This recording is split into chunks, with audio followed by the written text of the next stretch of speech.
Hey guys, welcome back. In today's video, we are updating this patio deck on a shoestring budget using everything from the dollar store. We stained the deck this year, so we're a little bit behind in bringing out all of our summer patio furniture, but we're gonna catch up today. Everything on this deck was put together on a shoestring budget, but I'm most excited about this new sectional purchase. Just $200 on clearance from Home Depot, and I just got it a couple of days ago. The table and chair set I actually picked up secondhand a long time ago for $40, and all of the furniture you see here was picked up at various yard sales.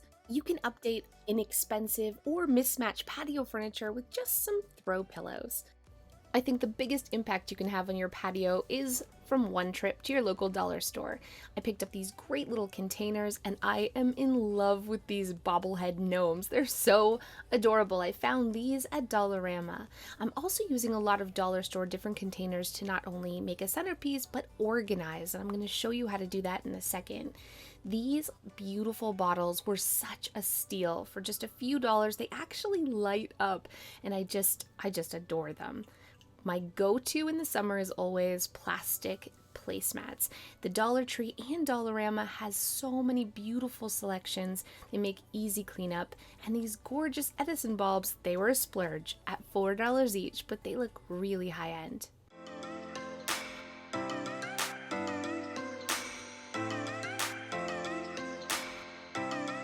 I'm also adding some succulents to these dollar store pots to make a centerpiece that can be under the gazebo so it doesn't need a lot of sun.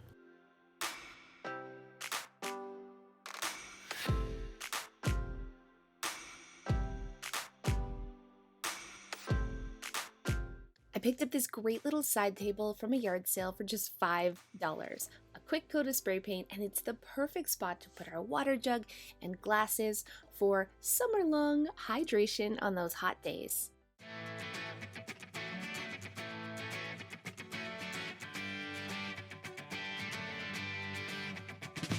I picked up all of these mismatched pieces from various yard sales and just sort of tied them together with some matching inexpensive outdoor cushions. They're not in the best shape, but this was such a small budget to create a really great seating area. I also picked up this bistro table again, secondhand, for another little spot for a quick cup of coffee.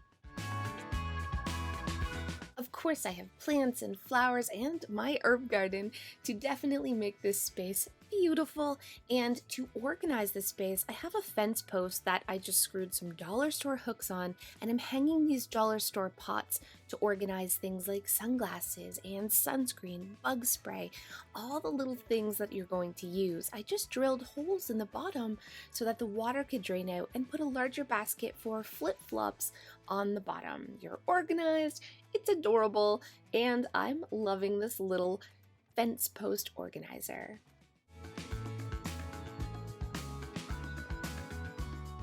In just a few hours, this really empty patio was transformed on a shoestring budget. I cannot tell you how inexpensive this was to throw together, but it looks really beautiful and high-end.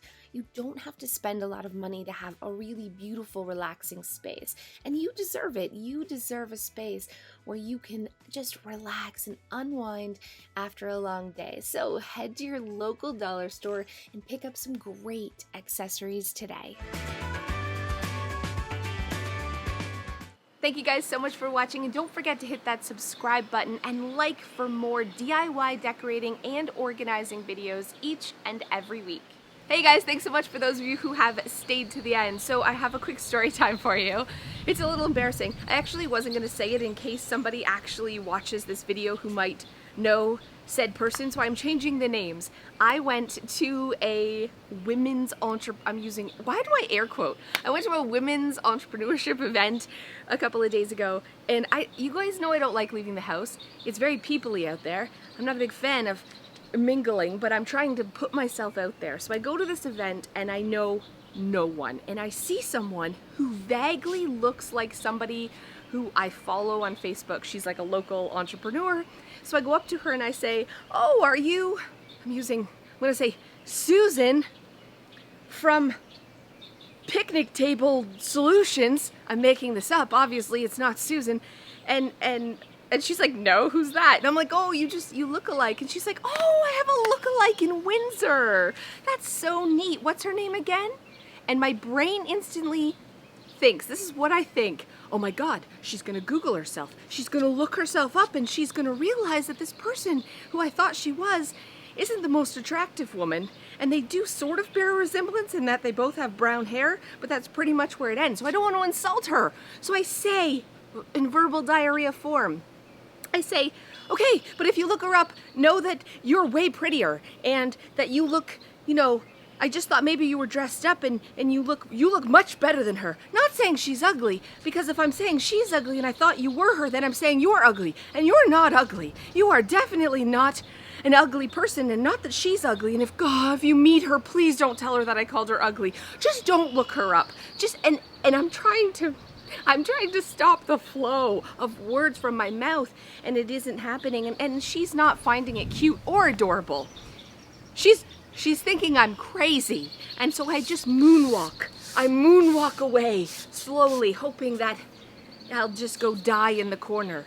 That's my awkward experience. Just anytime I leave the house. Why do I leave the house? I hope I'm not alone. Tell me you are also the queen of awkward encounters. See you next time.